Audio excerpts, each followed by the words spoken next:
ಓಂ ಛಂದೋಭಿಧಾನ ನೀತಿ ಚೇನ್ನ ತಥಾ ಚೇತೋರ್ಪಣ ನಿಗದ ತಥಾ ಹಿ ದರ್ಶನಂ ಓಂ. ಇದು 1ನೇ ಅಧ್ಯಾಯದ 1ನೇ ಪಾದದ 25ನೇ ಸೂತ್ರ. ಈ ಹಿಂದೆ ಜ್ಯೋತಿಶ್ಚರಣಾಭಿಧಾನಾತ್ ಅಂತ ಸೂತ್ರ ನೋಡಿದ್ದೇವೆ. ಅದರಲ್ಲಿ ತತ್ವಪ್ರಕಾಶಿಕ, ತತ್ವಪ್ರದೀಪ, ಸತ್ತರ್ಕ ದೀಪಾವಳಿ ಎಲ್ಲ ನೋಡಿದ್ದೇವೆ. ಭಾಷ್ಯ ದೀಪಿಕಾದಲ್ಲಿ ನೋಡಬೇಕಾದ ವಿಷಯಗಳೇನು ಹೆಚ್ಚಿಗೆ ಇಲ್ಲ. ಅಲ್ಲಿ ಆಧೀಹಿ ಅನ್ನೋದಕ್ಕೆ ವ್ಯಾಪಕ ಅಂತ ಅರ್ಥ ಮಾಡಿಲ್ಲ ಅವರು, ಈಶತ್ ಅಂತ ಅರ್ಥ ಮಾಡಿದ್ದಾರೆ. ಅದೊಂದು ಅರ್ಥ ಇದೆ, ಅದನ್ನೆಲ್ಲ ನಾವು ಹಿಂದೆ ನೋಡಿ ಮುಗಿಸಿದ್ದೇವೆ. ಆದ್ರಿಂದ ಪ್ರತ್ಯೇಕವಾಗಿ ಭಾಷ್ಯ ದೀಪಿಕಾ ಏನು ಹೇಳುತ್ತಿಲ್ಲ. ಮತ್ತೆ ಈ ಅಧಿಕರಣದ ಅರ್ಥವನ್ನ ಮಾಧ್ವ ಭಾಷ್ಯಕ್ಕನುಗುಣವಾಗಿ, ಶಾಂಕರ ಮತ್ತು ರಾಮಾನುಜ ಭಾಷ್ಯಕ್ಕನುಗುಣವಾಗಿ ಪ್ರತ್ಯೇಕವಾಗಿ ನಾವು ಇಲ್ಲಿ ನೋಡಬೇಕಾದ ಅಗತ್ಯ ಇಲ್ಲ. ಯಾಕೆಂದ್ರೆ 4 ಸೂತ್ರಗಳು, ಈ ಜ್ಯೋತಿಶ್ಚರಣಾಭಿಧಾನಾತ್ ಒಂದು ಸೂತ್ರ, ಇದರ ಮುಂದಿನ ಛಂದೋಭಿಧಾನ ನೇತಿಚೇನ್ ಅನ್ನೋ ಸೂತ್ರ, ಮತ್ತೆ ಅದರ ನಂತರ ಬರುವ 2 ಸೂತ್ರಗಳು, ಇವೆಲ್ಲ ಸೇರಿ ಒಂದೇ ಅಧಿಕರಣ ಆಗುತ್ತವೆ ಎಲ್ಲರ ದೃಷ್ಟಿಯಲ್ಲಿ ಕೂಡ, ಶಾಂಕರ ರಾಮಾನುಜರ ದೃಷ್ಟಿಯಲ್ಲಿ ಕೂಡ. ಆದ್ರಿಂದ ಮಾಧ್ವ ಭಾಷ್ಯದಲ್ಲಿ ಕೂಡ ಜಯತೀರ್ಥನೊಬ್ಬರನ್ನು ಬಿಟ್ಟು ಉಳಿದವರೆಲ್ಲರೂ ಅದನ್ನು ಒಂದೇ ಅಧಿಕರಣ ಅಂತ ಹೇಳಿರೋದ್ರಿಂದ ನಾವು ಅದನ್ನು ಮುಂದೆ ನೋಡೋರಿದ್ದೇವೆ.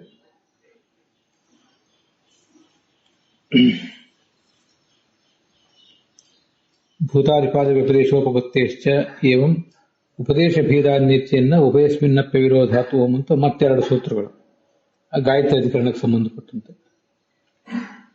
ಜ್ಯೋತಿಶ್ಚರಣಾಭಿಧಾನ ಒಂದು ಸೂತ್ರವೂ ಸೇರಿದ್ರೆ ಎಲ್ಲವೂ ಸೇರಿ ಜ್ಯೋತಿರ್ ಗಾಯತ್ರಿ ಅಧಿಕರಣ ಆಗ್ತದೆ. ಅದಕ್ಕಾಗಿ ಅದನ್ನು ಮುಂದೆ ನೋಡೋರಿದ್ದೇವೆ. ಈಗ ಈ ಸೂತ್ರಕ್ಕೆ ಸಂಬಂಧಿಸಿದಂತೆ ತತ್ವಪ್ರಕಾಶಿಕ ಮೊದಲು ನೋಡೋಣ. ಅತ್ರ ಸೂತ್ರಮೇವ ಆದೌ ಪಠತಿ. ಕೆಲವು ಕಡೆ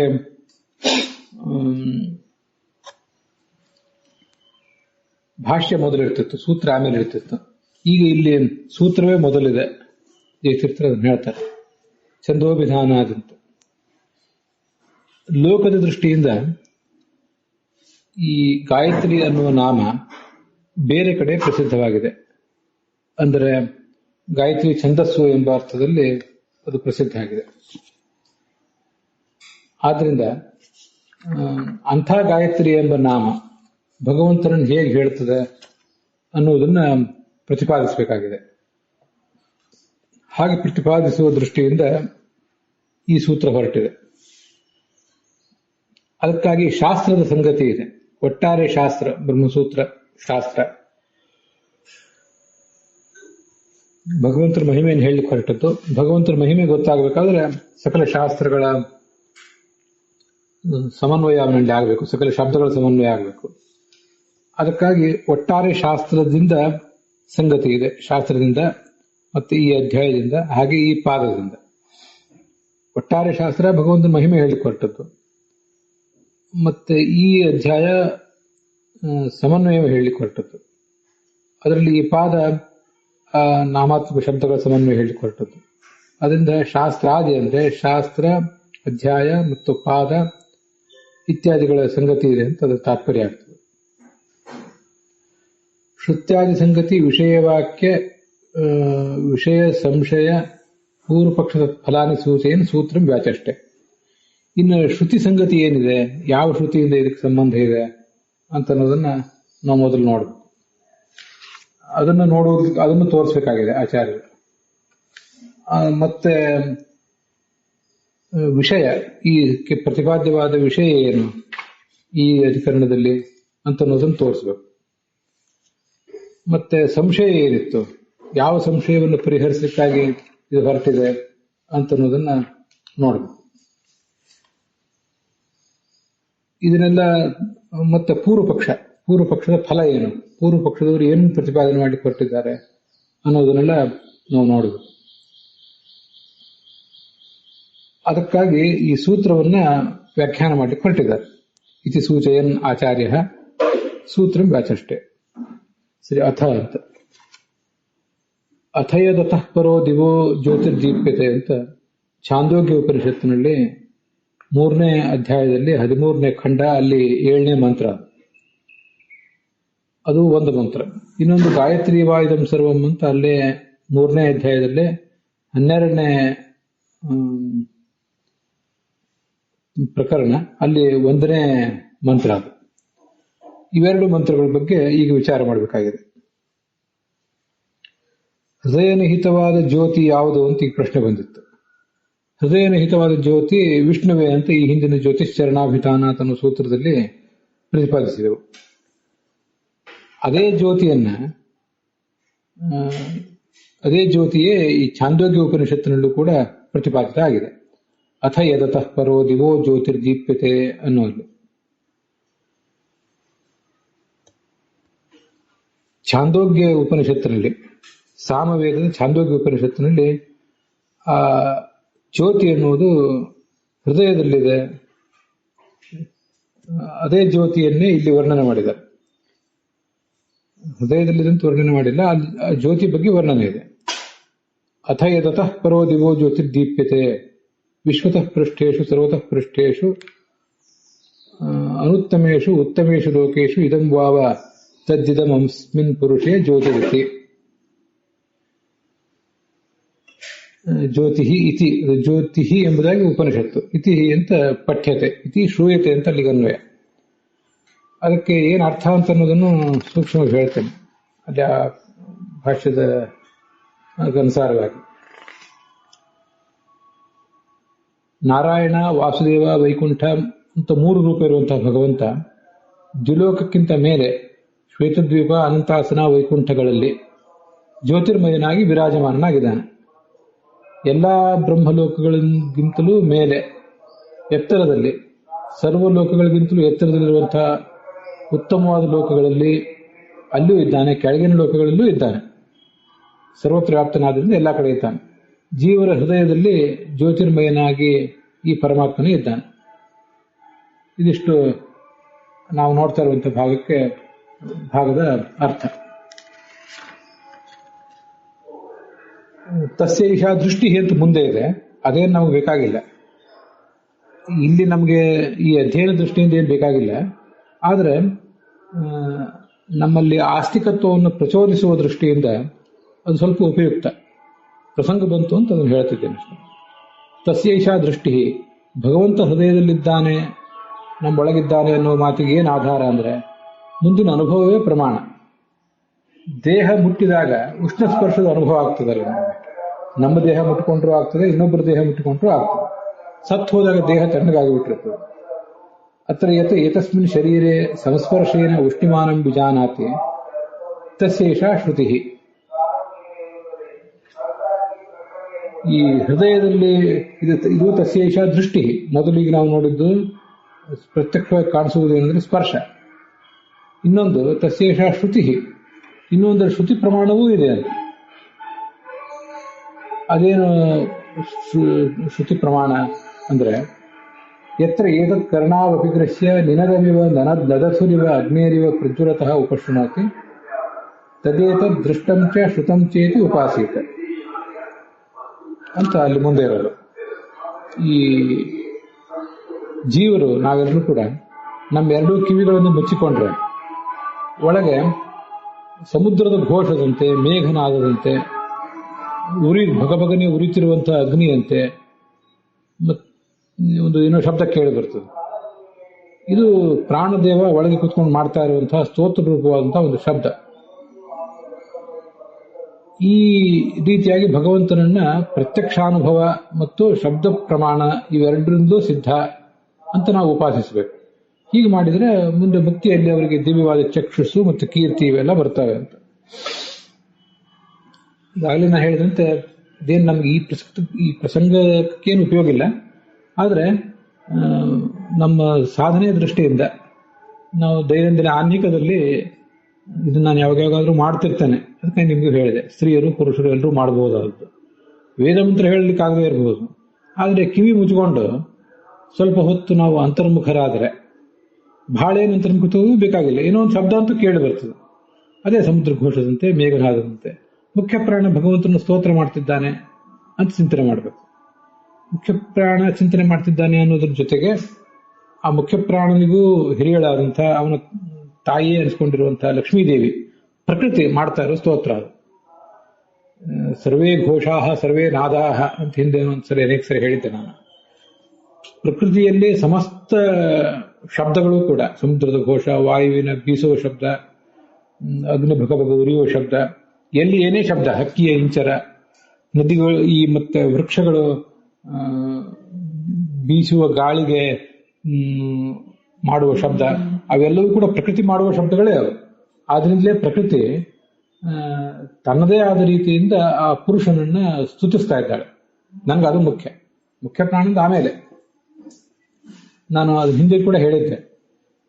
ಒಬ್ಬ ಮನೆಯಲ್ಲಿ ಒಬ್ಬಳು ಸ್ತ್ರೀ ತನ್ನ ಗೆಜ್ಜೆ ನಾದದ ಮೂಲಕ, ತನ್ನ ಕೈ ಬಳೆಗಳ ನಾದದ ಮೂಲಕ ಏನೇನನ್ನು ತಿಳಿಸ್ತಾ ಇರ್ತಾಳೆ ತನ್ನ ಪತಿಗೆ. ಕೆಲವು ಸರಿ ತಿಳಿಸ್ಬೇಕು ಅನ್ನೋ ಉದ್ದೇಶದಿಂದಲೇ ತಿಳಿಸ್ತಾಳೆ, ಕೆಲವು ಸರಿ ಉದ್ದೇಶ ಇಲ್ಲದೆ ಹೋದ್ರೂ ಕೂಡ ಅವಳ ಆ ಕೈ ಬಳೆಗಳ ನಾದ, ಗೆಜ್ಜೆಗಳ ನಾದ ಅದು ಅವನಿಗೆ ಆಪ್ಯಾಯಮಾನ ಆಗಿರ್ತದೆ. ಅದು ಅವರವರಿಗೆ ತಿಳಿಯಬೇಕಾದ ಸಂಗತಿ. ಆದ್ರಿಂದ ಲಕ್ಷ್ಮೀದೇವಿ ಏನು ಸ್ತೋತ್ರ ಮಾಡ್ತಾಳೆ, ಯಾವುದ್ರ ಮೂಲಕ ಸ್ತೋತ್ರ ಮಾಡ್ತಾಳೆ, ಅವಳ ಅಭಿಪ್ರಾಯ ಏನು ಅನ್ನೋದು ಪೂರ್ಣವಾಗಿ ವೇದಾಭಿಮಾನಿನಿಯಾದ ಅವಳ ಸ್ತೋತ್ರ ವೇದವೇದ್ಯನಾದ ಭಗವಂತನಿಗೆ ತಿಳಿಯುತ್ತದೆ. ಅವಳ ಬಳಿಕದ ಸ್ಥಾನ ಮುಖ್ಯ ಪ್ರಾಣ. ಭಗವಂತ ಪ್ರತ್ಯಕ್ಷ ಸಿದ್ಧ ಅಂತ ಹೇಳ್ತಾರೆ ಅಲ್ಲಿ. ಭಗವಂತನ ಹೀಗೆ ಪ್ರತ್ಯಕ್ಷ ಸಿದ್ಧ ಅಂತ ಉಪಾಸನೆ ಮಾಡಬೇಕು ಅಂತ. ಪ್ರಾಣಸ್ಥಿತ ಸವೈ ವಿಷ್ಣು ಪ್ರಾಣೋಗ್ನೋ ಸೌಮ್ಯವಸ್ಥಿತ. ಪ್ರಾಣನಲ್ಲಿ ವಿಷ್ಣು ಇದ್ದಾನೆ, ಪ್ರಾಣ ಅಗ್ನಿಯಲ್ಲಿದ್ದಾನೆ. ಸ್ಪರ್ಶೇನ ದೃಶ್ಯತೇಜ ಅಗ್ನಿ. ನಮಗೆ ಸ್ಪರ್ಶದಿಂದ ಪ್ರತ್ಯಕ್ಷ ಪ್ರಮಾಣದಿಂದ ಸಿಗುವುದು ಯಾವುದು? ಅಗ್ನಿ, ಹೊರತು ಮುಖ್ಯ ಪ್ರಾಣ ಅಲ್ಲ. ಪರಮಾತ್ಮನು ಕೂಡ ನಮಗೆ ಸ್ಪರ್ಶೇಂದ್ರಿಯದಿಂದ ಸಿಗ್ತಾ ಇಲ್ಲ. ಆದ್ರಿಂದ ಪ್ರತ್ಯಕ್ಷ ಪ್ರಮಾಣದಿಂದ ಸಿಗುವುದೇನು ಅಂದ್ರೆ ಪರಮಾತ್ಮ ಅಂತ ಅಲ್ಲಿ ಮೇಲೆ ಹೇಳಿದ್ದಾರೆ. ಅದು ಸುಮ್ಮನೆ ಸ್ಥೂಲ ದೃಷ್ಟಿಗೆ ಹೇಳಿದ್ದಾರೆ ಅಷ್ಟೇ. ತದ್ದೃಷ್ಟಿರಿವ ಸಾತತಃ. ಆದ್ರಿಂದ ಅಗ್ನಿಯ ಪ್ರತ್ಯಕ್ಷ ನಮಗಾದ್ರೆ, ಸ್ಪರ್ಶ ಪ್ರತ್ಯಕ್ಷ ಆದ್ರೆ ಅದು ಪರಮಾತ್ಮನ ಪ್ರತ್ಯಕ್ಷದಂತೆ, ಅಷ್ಟು ಸಮೀಪ ಅದು ಅಂತ ಅಷ್ಟೇ ಅರ್ಥ. ವಸುಧಾ ಪರಮಾತ್ಮ ಪ್ರತ್ಯಕ್ಷ ಅಲ್ಲ ಈಗ ಭಾಷ್ಯದಲ್ಲಿದೆ. ಅದನ್ನು ಕೂಡ ನಾವು ಗಮನಿಸಬೇಕು. ನಾವೆಲ್ಲ ಉಪಾಸನೆ ಮಾಡಬಹುದಾದಂಥದ್ದು, ಪ್ರತಿನಿತ್ಯ ಪ್ರಯೋಗ ಮಾಡಬಹುದಾದ್ದು ಅಂತ ಹೇಳಿದೆ. ಹೀಗೆ ಬೃಹದಾರಣ್ಯಕದಲ್ಲಿ ಕೂಡ ಒಂದ್ ಕಡೆ ಕೇಳಬೇಕು. ಇದನ್ನು ನೋಡಿದ್ದೇವೆ. ಸರಿ, ಇತ್ಯುಕ್ತವಾದ ಜ್ಯೋತಿಷ ಏನಿದೆ ಅದು ಹಿಂದೆ ಒಂದು ಮಾತು ಬಂದಿದೆ. ಅದೇ 3ನೇ ಅಧ್ಯಾಯದಲ್ಲಿ 12ನೇ ಖಂಡದಲ್ಲಿ 1ನೇ ಮಾತು ಬಂದಿದೆ, ಗಾಯತ್ರಿ ವಾ ಇದಂ ಸರ್ವಂ ಅಂತ. ಅದನ್ನ ಗಮನಿಸಿದ್ರೆ ಗಾಯತ್ರ್ಯಾ ಸಮಾರಂಭ ಕೃತಃ. ಹೀಗೆ ಹೇಳಲ್ಪಟ್ಟ ಜ್ಯೋತಿಷಿನ ಸಮಾರಂಭ ಅಂದ್ರೆ ವರ್ಣನೆಯ ಪ್ರಾರಂಭ ಆಗಿರುವುದೆಲ್ಲಿಂದ? ಗಾಯತ್ರಿಯಿಂದ ಪ್ರಾರಂಭ ಆಗಿದೆ. ಗಾಯತ್ರಿಯನ್ನು ವರ್ಣಿಸುವ ಮೂಲಕ ಪ್ರಾರಂಭ ಮಾಡಿ ಮುಂದೆ ಈ ಜ್ಯೋತಿಷಿನ ಇರತಃ ಪರೋ ದಿವೋ ಜ್ಯೋತಿ ಅಂತನ್ನುವಲ್ಲಿ ಅದು ಪ್ರಾರಂಭ ಮುಗಿದಿದೆ. ಅದೇನು ಅಂದ್ರೆ ಗಾಯತ್ರಿ ವಾ ಇದಂ ಸರ್ವಂ ಯದಿದಂ ಸರ್ವಂ ಭೂತಂ ಯದಿದಂ ಕಿಂಚ ವಾಗ್ವೈ ಗಾಯತ್ರಿ ವಾಗ್ವಾ ಇದಂ ಸರ್ವಂ ಭೂತಂ ಗಾಯತಿ ಚ ತ್ರಾಯತಿ ಚ. ತ್ರಾಯತೆ ಅಂತನೂ ಪಾಠ ಇದೆ. ಕೆಲವು ಕಡೆ ಎರಡೆರಡು ಕಡೆ ಚ ಇರ್ಲಿಕ್ಕಿಲ್ಲ. ಇದೆಲ್ಲವೂ ಕೂಡ ಗಾಯತ್ರಿಯೇ. ಅದರ ಅರ್ಥ ಏನು? ಗಾಯತ್ರಿಯಲ್ಲಿ ಭಗವಂತ ಇದ್ದಾನೆ, ಅವನಿಗೆ ಗಾಯತ್ರಿ ಶಬ್ದ ವಾಚ್ಯತ್ವನೂ ಇದೆ. ಅವನಿಗೆ ಅನೇಕ ರೂಪಗಳಿವೆ.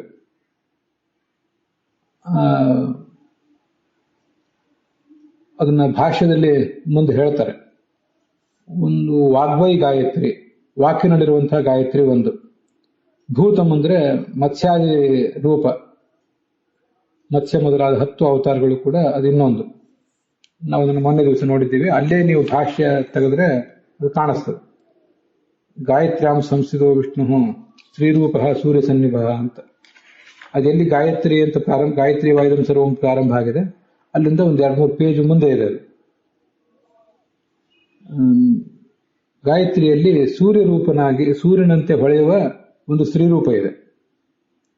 ಅದು ಕೂಡ ಗಾಯತ್ರಿ ಮಂತ್ರದಿಂದ ಪ್ರತಿಪಾದ್ಯ. ಅದು ಅವತನ ಮೊದಲ ರೂಪ. ಮುಂದೆ ಭೂತ ಅಂತ ಕರೆಸ್ಕೊಂಡಿರುವ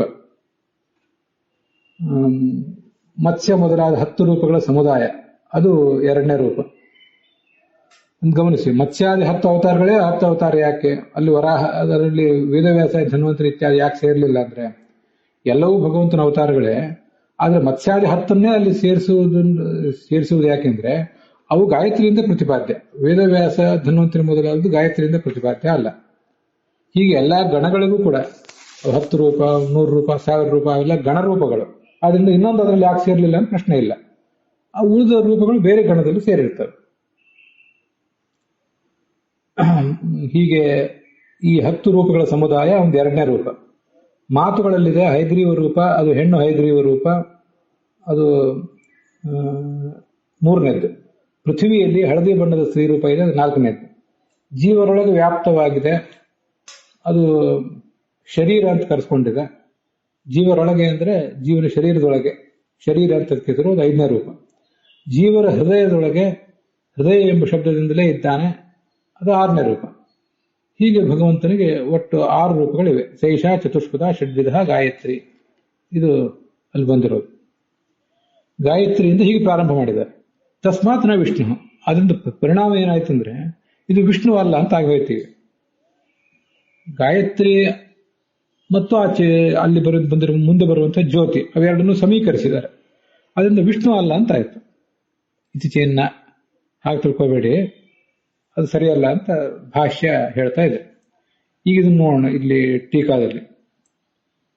ಪುರುಷೇ ಜ್ಯೋತಿರಿತಿ ಏತಚ್ಚ ಗಾಯತ್ರಿತ್ವೇನ ಪಠ್ಯತೆ. ಟೀಕಾವಾಕ್ಯ. ಇದೆಲ್ಲವನ್ನು ಕೂಡ ಗಾಯತ್ರಿ ಎಂಬುದಾಗಿ ಪಠನೆ ಮಾಡಿದ್ದಾರೆ. ಹಿಂದೆ ಮಂತ್ರದಲ್ಲಿ ಬಂದಿದೆ ಅಂತ ಅರ್ಥ. ಇಯಂಚ ಗಾಯತ್ರಿ ಹೋಯ್ತದು ಗಾಯತ್ರಿ ವಾಗ್ವಾ ಇದಂ ಸರ್ವಂ ಇತ್ಯುಪಕ್ರಮಾತ್. ಉಪಕ್ರಮ ಅಂದ್ರೆ ಪ್ರಾರಂಭ, ಅದನ್ನೇ ಆಚಾರ್ಯ ಸಮಾರಂಭ ಅಂತ ಹೇಳಿರೋದು. ಈ ಗಾಯತ್ರಿ ಏನಿದೆ ವಿಷ್ಣುವಿಗಿಂತ ಭಿನ್ನನೋ, ವಿಷ್ಣುವೇ ಗಾಯತ್ರಿಯೋ ಅಂತ ಪ್ರಶ್ನೆ. ಒಂದು ವೇಳೆ ಈ ಗಾಯತ್ರಿ ವಿಷ್ಣುವಿಗಿಂತ ಭಿನ್ನ ಅಂತಾದ್ರೆ ತದಾ ಇದಂ ಜ್ಯೋತಿಷ್ಠ ಸಾ ಸ್ಯಾತ್. ಈ ಜ್ಯೋತಿಯು ಕೂಡ ಅದೇ ಗಾಯತ್ರಿಯೇ ಆಗಿಬಿಡ್ತು. ಆದ್ರಿಂದ ವಿಷ್ಣು ಗಾಯತ್ರಿ ಆಗಲಿಲ್ಲ, ಭಗವಂತ ಗಾಯತ್ರಿನೂ ಆಗಲಿಲ್ಲ, ಭಗವಂತ ಜ್ಯೋತಿಷೂ ಆಗಲಿಲ್ಲ. ಆದ್ರಿಂದ ಗಾಯತ್ರಿ ನಿರ್ಣಯ ಅತ್ರ ಅವಶ್ಯಾಪೇಕ್ಷಿತ. ಆದ್ರಿಂದ ಗಾಯತ್ರಿ ಅಂದ್ರೆ ಯಾರು ಅಂತ ನಾವೀಗ ಅವಶ್ಯವಾಗಿ ಚಿಂತನೆ ಮಾಡಬೇಕಾಗಿದೆ. ಆ ಗಾಯತ್ರಿಯೇ ಇಲ್ಲಿ ವಿಷಯ. ವಿಷ್ಣುವೋ ಅಥವಾ ಗಾಯತ್ರಿ ಎಂಬ ಛಂದಸ್ಸೋ, ನಾ ಇನ್ನೊಂದು ಇಟ್ಕೋಬಹುದು, ಗಾಯತ್ರಿ ಎಂಬ ಬೇರೊಬ್ಬ ದೇವತೆ ಯಾರಾದ್ರು ಹಾಗೋ ಅಂತ ಸಂದೇಹ. ಅದಕ್ಕೆ ಏನು ಸಂದೇಹ ಬರ್ಲಿಕ್ಕೆ ಏನು ಕಾರಣ ಅಂದ್ರೆ ಜ್ಯೋತಿಶ್ರುತಿ ಹಿಂದೆ ನಮಗೆ ಬಂದಿದೆ ಅಲ್ಲ, ವಿಮೇ ಕರ್ಣಾಪತಯತೋ ವಿಚಕ್ಷು ಅಂತ, ಆ ಒಂದು ಜ್ಯೋತಿಶ್ರುತಿ. ಆಮೇಲೆ ಲೋಕ ಪ್ರಸಿದ್ಧಿಯೂ ಕೂಡ ಇದೆ. ಆದ್ರಿಂದ ಗಾಯತ್ರಿ ಛಂದಸ್ಸನ್ನೇ ಈ ಗಾಯತ್ರಿ ಎಂಬ ಶಬ್ದದಿಂದ ಹೇಳಬೇಕು ಅಂತ ಲೋಕ ಪ್ರಸಿದ್ಧಿಯೂ ಇದೆ. ಜ್ಯೋತಿಶ್ರುತಿ ಅಂತಿದೆಯಲ್ಲ, ಜ್ಯೋತಿಶ್ರುತಿ ಅಂದ್ರೆ ಜ್ಯೋತಿಶ್ರುತಿ ಅಂದ್ರೆ ಹಿಂದೆ ಬಂದಿರುವ ಋಗ್ವೇದವನ್ನು ಇಟ್ಕೊಳ್ಳೋ ಬದಲು ಈಗ ನಾವು ನೋಡ್ತಿರುವಂತಹ ಛಾಂದೋಗ್ಯ ಉಪನಿಷತ್ತಿನ ಮುಂದಿನ 13ನೇ ಖಂಡದಲ್ಲಿ ಇರುವಂತಹ ಮಾತೇನಿದೆ ಅದು ಜ್ಯೋತಿಶ್ರುತಿ ಮತ್ತು ಲೋಕ ಪ್ರಸಿದ್ಧಿ. ಜಗತ್ತಿನಲ್ಲಿ ಗಾಯತ್ರಿ ಎಂಬ ಶಬ್ದ ಛಂದಸ್ಸಿನಲ್ಲೇ ಪ್ರಸಿದ್ಧವಾಗಿವೆ. ಆದ್ರಿಂದ ಈ 2 ಕಾರಣಗಳಿಂದ ಆ ಥರದ ಸಂದೇಹ ಬರ್ತದೆ. ಆ ಸಂದೇಹವನ್ನು ಪರಿಹಾರ ಮಾಡಿಕೊಳ್ಳಿಕ್ಕಾಗಿ ಮುಂದಿನ ಪ್ರಯತ್ನ ಅಂತ ಅದರ ತಾತ್ಪರ್ಯ.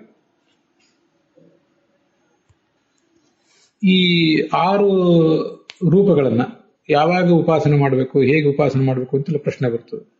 ಸಾಮಾನ್ಯವಾಗಿ ನಾವೆಲ್ಲ 10 ಗಾಯತ್ರಿ ಮಾಡ್ತಿರ್ತೇವೆ. ನಾನು 10 ಗಾಯತ್ರಿ ಮಾಡ್ತೇನೆ, ಅದಕ್ಕಿಂತ ಹೆಚ್ಚು ಬೇರೆ ಸಂದರ್ಭದಲ್ಲಿ ಮಾಡುವ ಬಹಳ ಅಪರೂಪ. ಹಾಗೆ ಮಾಡುವಾಗ ಬೇಸಿಕಲಿ ನಾವು ಧ್ಯಾನ ಮಾಡಬೇಕಾಗಿತ್ತು. ಧ್ಯೇಯ ಸುಧಾ ಸವಿತ್ರ ಮಂಡಲ ಮಧ್ಯವರ್ತಿ, ಸೂರ್ಯಮಂಡಲದಲ್ಲಿರುವಂತಹ ಕಮಲದ ನಡುವೆ ಕುತ್ಕೊಂಡಿರುವವನು, ಅಥವಾ ಅವನೇ ಪದ್ಮಾಸನ ಅನ್ನುವ ಒಂದು ಭಂಗಿ ಅದರಲ್ಲಿ ಕುತ್ಕೊಂಡಿರುವಂತವನು. ಹಾರಿ ಹಿರಣ್ಮಯವಪು ಧೃತ ಶಂಖ ಚಕ್ರ, 2 ಕೈಗಳಿರುವಂತವನು. ಹೀಗೆ ಆ ಗಾಯತ್ರಿಯ ಆ ಭಗವಂತನ ರೂಪವನ್ನು ಅಲ್ಲಿ ಉಪಾಸನೆ ಮಾಡಬೇಕು. ಅದು ಬಂಗಾರದಂತೆ ಹೊಳೆಯುವ ರೂಪ, ಹಿರಣ್ಮಯವಪು ಅಂತ ಇಷ್ಟು ಬಂದಿದೆ. ಮತ್ತೆ ಇಷ್ಟಾದ ಮೇಲೆ ನಮಗೆ ಮತ್ತಷ್ಟು ಗಾಯತ್ರಿ ಸಂಖ್ಯೆ ಹೆಚ್ಚಿಸಬೇಕು ಅಂತ ಆಲೋಚನೆ ಇದ್ರೆ ಆ ಸಂದರ್ಭದಲ್ಲಿ ಈ ಎಲ್ಲ 6 ರೂಪಗಳನ್ನು ಕೂಡ ಚಿಂತನೆ ಮಾಡಬಹುದು. 100 ಗಾಯತ್ರಿ, 1000 ಗಾಯತ್ರಿ ಇತ್ಯಾದಿಗಳನ್ನು ಮಾಡುವವರು. ಅಥವಾ ಗಾಯತ್ರಿ ಹತ್ಯೆ ಮಾಡಲಿ, ಕೇವಲ ಸುಮ್ಮನೆ ಕೂತ್ಕೊಂಡು ಗಾಯತ್ರಿ ಜಪ ಆದ ಮೇಲೆ ಅಥವಾ ಗಾಯತ್ರಿ ಜಪಕ್ಕಿಂತ ಮುಂಚೆ ಮಾಡುವುದು ಹತ್ಯೆ ಗಾಯತ್ರಿ. ಆದರೆ ಈ ಶ್ಲೋಕವನ್ನು ಆ ಸಂದರ್ಭದಲ್ಲಿ ಹೇಳಿಕೊಂಡು, ಸಂಧ್ಯಾವಂದನೆ ಮಾಡುವಾಗ ಇದನ್ನು ಹೇಳಿಕೊಂಡು, ಸಂಧ್ಯಾವಂದನೆ ಮಾಡುವಾಗ ಅಥವಾ ಪೂಜಾ ಕಾಲದಲ್ಲಿ ಆವಾಗಾದ್ರೂ ಹೇಳ್ಕೋಬಹುದು. ಗಾಯತ್ರಿ ಜಪ ಕಾಲದಲ್ಲಿ ಏನೇನು ಧ್ಯಾನ ಮಾಡಬೇಕು ಅಂತ ಹೇಳಿದ್ವಲ್ಲ, ಬೇಸಿಕಲಿ ಧ್ಯಾನ ಮಾಡಬೇಕಾದ್ದು ಹಿರಣ್ಮಯ ಉಪು ಇಂತ 2 ಕೈ ಇರುವ ರೂಪ. ಅದಾದ್ಮೇಲೆ ಹೆಚ್ಚಿನ ಗಾಯತ್ರಿ ಮಾಡುವಾಗ ಅಥವಾ ಗಾಯತ್ರಿ ಮಾಡದೆ ಹೋದ್ರೂ ಕೇವಲ ಧ್ಯಾನ ಮಾಡ್ಲಿಕ್ಕೆ ಅಂತ ಕೂತ್ಕೊಂಡ್ರು ಅಲ್ಲಿ ಈ 6 ರೂಪಗಳನ್ನು ಚಿಂತನೆ ಮಾಡಬೇಕು. ಬಹಳ ಮುಖ್ಯವಾಗಿ ಪರಶುರಾಮನ ಧ್ಯಾನ ಮಾಡಬೇಕು ಅಂತ ಬೃಹದಾರಣ್ಯಕ ಉಪನಿಷತ್ತು ಮತ್ತು ಅದರ ಭಾಷ್ಯದಲ್ಲಿ ಬರ್ತದೆ. ತಸ್ಯಾಹ ಅಗ್ನಿದೇವ ಮುಖಂ ಅಂತ ಬೃಹದಾರಣ್ಯಕ ಉಪನಿಷತ್ತು. ಗಾಯತ್ರ್ಯಾಸ್ತು ಪರಿಜ್ಞಾನಂ ಜ್ಞಾತೆ ಮುಖಗತೆ ಹರೌ ಸಫಲಂ ಭವೇದ್ ಅನ್ಯಥಾತು ನ ಸಮ್ಯಕ್ ಫಲದಂ ಭವೇತ್ ಸಂಹರ್ತ ಸರ್ವದೋಷಾಣಂ ಅಗ್ನಿಸ್ಥ ಸರ್ವದಾಹಕಃ ನಿತ್ಯಾನಂದ ಅಗ್ನಿವರ್ಣಶ್ಚ ರಾಮ ಪರಶುಭೃತ್ ಸದಾ ಅಂತ ಆ ಬೃಹದಾರಣ್ಯಕ ಉಪನಿಷತ್ತಿನ ಮಾತು. ಈ ಅಗ್ನಿಯಂತರ್ಗತನಾದಂಥ ಭಗವಂತ ಏನಿದ್ದಾನೆ ಅವನು ಈ ಗಾಯತ್ರಿಯ ಮೊದಲ ಅಕ್ಷರದಿಂದ ಪ್ರತಿಪಾದ್ಯ. ಅದ್ಯಾವುದು? ಭೂಹು ಅನ್ನುವ ಅಕ್ಷರದಿಂದ ಪ್ರತಿಪಾದ್ಯ. ಓಂ ಅನ್ನುವುದು ಓಂಕಾರ, ಅದು ಬೇರೆ. ಭೂ ಭೂಹ ಸ್ವಹ ಅಂತೇನು 3 ವ್ಯಾಹೃತಿಗಳಿವೆ. ಇವು ಆ ವ್ಯಾಹೃತಿಗಳ ಪೈಕಿ ಮೊದಲನೇದು ಭೂಹು ಅಂತ ಅನ್ನೋದು ಪರಶುರಾಮನನ್ನು ಪ್ರತಿಪಾದನೆ ಮಾಡ್ತದೆ. ಆದ್ರಿಂದ ಗಾಯತ್ರ್ಯಾಸ್ತು ಪರಿಜ್ಞಾನ, ಗಾಯತ್ರಿಯ ಜ್ಞಾನ ಮತ್ತು ಅದರ ಧ್ಯಾನ ಅಲ್ಲಿ ಇಟ್ಕೋಬಹುದು ನಾವು. ಇದು ಯಾವಾಗ ಸಫಲ ಆಗ್ತದೆ ಅಂದ್ರೆ ಮುಖಗತೆ ಹರವು, ಮುಖ ಅಂದ್ರೆ ಭೂಹು, ಆ ಭೂಹು ಶಬ್ದದಿಂದ ವಾಚ್ಯನಾದ ಭಗವಂತನನ್ನು ತಿಳ್ಕೊಂಡಾಗ ಸಫಲ ಆಗ್ತದೆ. ಅನ್ಯಥಾ ನ ಸಮ್ಯಕ್ ಫಲದಂ ಭವೇತ್, ಇಲ್ಲದೆ ಹೋದ್ರೆ ಅದು ಸಮ್ಯಕ್ ಫಲದಾಯಕ ಆಗೋದಿಲ್ಲ. ಅದರ ಜ್ಞಾನ ಧ್ಯಾನ ಅಂತ ಒಂದು ಮಾತು ಬಂದಿದೆ. ಅವನು ಸಂಹರ್ತ ಸರ್ವದೋಷಾಣ, ನಾವೇನು ಪರಿಗ್ರಹ ದಾನ ಇತ್ಯಾದಿಗಳು ಸ್ವೀಕಾರ ಮಾಡ್ತೇವೆ ಅದರಿಂದ ಬರುವ ದೋಷಗಳು, ಅನ್ನದೋಷ ಇತ್ಯಾದಿ ಎಲ್ಲವನ್ನೂ ಪರಿಹಾರ ಮಾಡ್ತಾನೆ.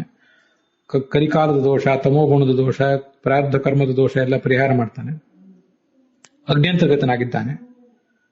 ನಿತ್ಯಾನಂದ ಅಗ್ನಿವರ್ಣ, ಅಗ್ನಿಯಂತೆ ಕಂಗೊಳಿಸುವ ರೂಪ ಇದೆ. ಪರಶುಭೃತ್ ಅಂತ ಅಲ್ಲೊಂದು ಬಂದಿದೆ, ಅದನ್ನೊಂದು ಸೇರಿಸ್ಕೊಳ್ಳೋದು ಬಹಳ ಮುಖ್ಯ ಅಂತ ನನಗೆ ಕಾಣಿಸ್ತದೆ. ಈ 4 ಭುಜೆ ಇರುವ ಗಾಯತ್ರಿ ಬಗ್ಗೆ ಹೀಗೆ ತಂತ್ರಸಾರದಲ್ಲಿ ಉಲ್ಲೇಖ ಇದೆ. ವಿಶ್ವಾಮಿತ್ರಸ್ತು ಸಂಧ್ಯರ್ಥೆ ತದನ್ಯತ್ರ ಪ್ರಜಾಪತಿ. ಸಂಧ್ಯಾವಂದನೆ ಮಾಡುವಾಗ, 3 ಹೊತ್ತಿನ ಸಂಧ್ಯಾವಂದನೆ ಮಾಡುವಾಗೆಲ್ಲ ವಿಶ್ವಾಮಿತ್ರ ಗಾಯತ್ರಿಯನ್ನು ಹೇಳಬೇಕು.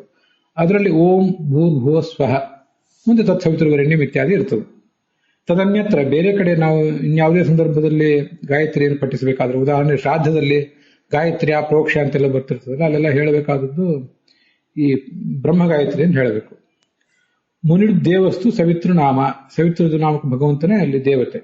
ಅದ್ರ ಧ್ಯಾನ ಏನು ಅಂದ್ರೆ ಪ್ರೋದ್ಯದಾದಿತ್ಯ ವರ್ಣಶ್ಚ ಸೂರ್ಯಮಂಡಲ ಮಧ್ಯಗಃ ಚಕ್ರ ಶಂಖ ಧರಃ ಅಂಕಸ್ಥ ದೋರ್ಧ್ವಯೋ ದೇಯವಚ.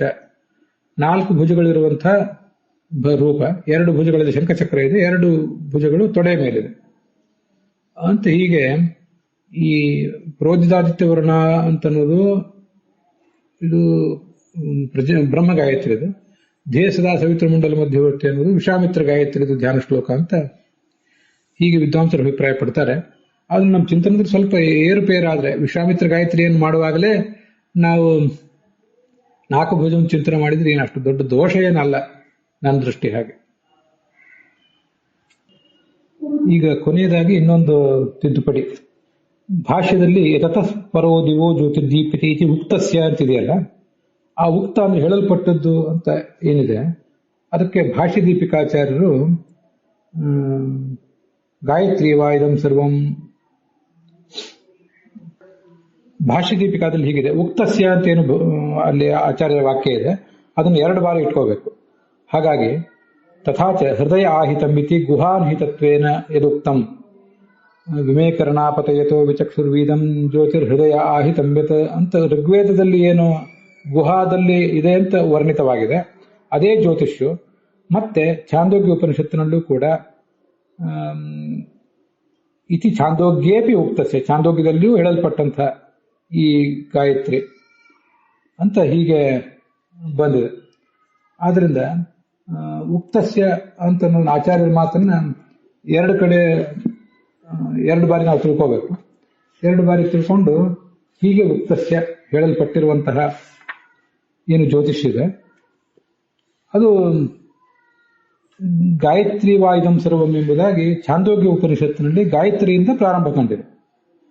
ಛಾಂದೋಗ್ಯ ಉಪನಿಷತ್ತಿನ 3ನೇ ಅಧ್ಯಾಯದ 12ನೇ ಖಂಡದಲ್ಲಿ ಗಾಯತ್ರಿ ಶಬ್ದದೊಂದಿಗೆ ಪ್ರಾರಂಭ ಕಂಡಿದೆ. ಮುಂದೆ ಛಾಂದೋಗ್ಯ ಉಪನಿಷತ್ತಿನಲ್ಲಿ ಪರೋ ದಿವೋ ಜ್ಯೋತಿ ಅಂತ ಸಮಾಪ್ತಿ ಕಂಡಿದೆ. ಅದೇ ಜ್ಯೋತಿಷು ಋಗ್ವೇದದಲ್ಲಿಯೂ ಕೂಡ ವರ್ಣಿತ ಆಗಿದೆ ಅಂತ ಹೀಗೆ ಒಟ್ಟಾರೆ ಇಟ್ಕೊಳ್ಬೇಕು. ಆದ್ರಿಂದ ಈ ನಮಗೆ ಟೀಕಾದಲ್ಲಿ ಜ್ಯೋತಿಶ್ರುತಿ ಜ್ಯೋತಿರ್ಯೆಂಬ ಶಬ್ದವನ್ನು ಒಳಗೊಂಡ ಶ್ರುತಿ ಮತ್ತು ಲೋಕದ ಪ್ರಸಿದ್ಧಿ ಇವೆರಡು ಸಂದೇಹ ಬೀಜ ಅಂದರೆ ಋಗ್ವೇದದ ಮಾತು ನಮಗೆ ಸಂದೇಹಕ್ಕೆ ಕಾರಣ ಆಗಿದೆ. ಛಾಂದೋಗ್ಯ ಉಪನಿಷತ್ತಿನ 13ನೇ ಖಂಡದಲ್ಲಿ ಬರುವಂತಹ ಮಾತು ಕೂಡ ನಮಗೆ ಸಂದೇಹಕ್ಕೆ ಕಾರಣ ಆಗಿದೆ ಅಂತ ತಿಳ್ಕೋಬೇಕು. ಅಲ್ಲಿಗೆ ಈ ಭಾಗ ಸಮಾಪ್ತ ಆಗಿದೆ.